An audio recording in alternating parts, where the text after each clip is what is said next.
Hi, guys, and welcome back. Today I'm going to read to you The Chocolate Touch, Chapter 6.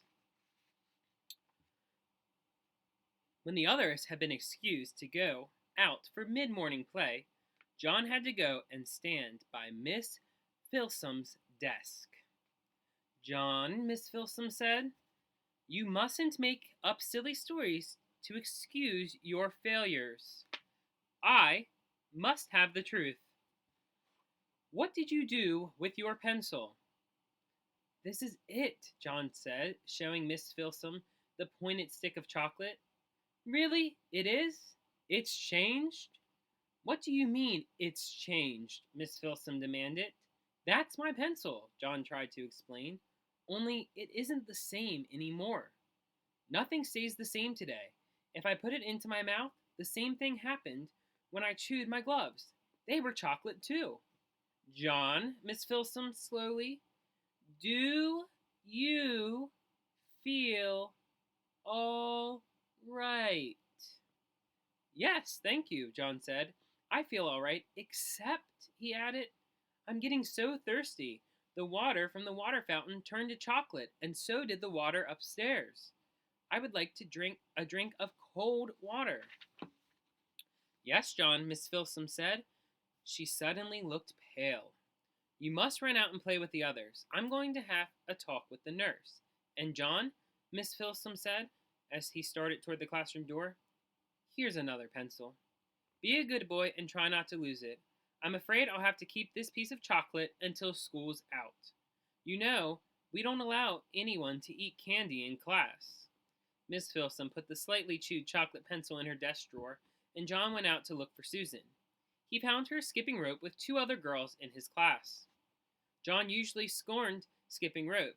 He preferred hide and seek, tag, FBI and spies, kick the can, or any other good, exciting game. Jumping up and down in one place just to avoid being hit by a rope seemed silly to him. But he was sorry for having spoilt Susan's silver dollar, and he was willing to make a sacrifice. Susan, he said. Susan continued to bounce on one foot as her two friends swung the rope over and under, over and under, over and under her. She didn't seem to notice John. I'll skip with you, he offered. Susan stopped, and the rope was caught by her shins. Let's try doubles, backwards, she said, but not to John. She ignored John. You go first, Betty. Ellen, you go second. I'll go last. The one who does it the most time gets the first slice of my birthday cake. Susan looked at John, raised her eyebrows, shut her eyes, and stuck out the tip of her pink tongue. Then she turned back to the girls and smiled. Ellen whispered in Betty's ear, and Betty whispered in Susan's ear. Then all three of them looked at John and at each other again and burst out laughing. Oh, Susan, John protested. I didn't mean to do it. The trouble is, there's something magic about me today. Everything I put into my mouth turns to chocolate. The girls giggled. You wouldn't like it, said John, who was beginning to feel sorrier for himself than he had ever felt before.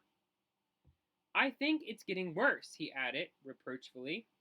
At first, just the part of my mouth turned to chocolate, but when I nibbled the end of my pencil, the whole pencil changed. Phew, Susan said. The others hooted with glee. Maybe I'll get sick and die, John warned. Maybe I'll turn to chocolate myself. Then you'll be sorry. I don't believe one word about the chocolate, Susan said.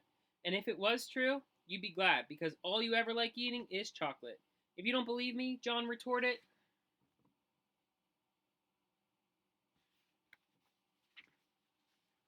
just you give me that skipping rope and I'll prove it. The girls looked questioningly at each other for an instant. But as they hesitated, the bell rang and it was time to go back to the classroom. The rest of the morning passed slowly for John. He was afraid that his mother was going to be cross about the missing gloves. She might not accept the excuse that he had eaten them. He regretted his messed up arithmetic test. He was sad about Susan's anger and disbelief.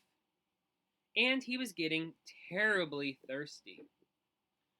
Once during geography and once during art, he was excused to get a drink of water. Both times, however, he swallowed nothing but sweet chocolate. His mouth was getting stickier and sweeter and drier by the minute. And that is the end of The Chocolate Touch, Chapter 6. If you like my channel, you can like and subscribe below.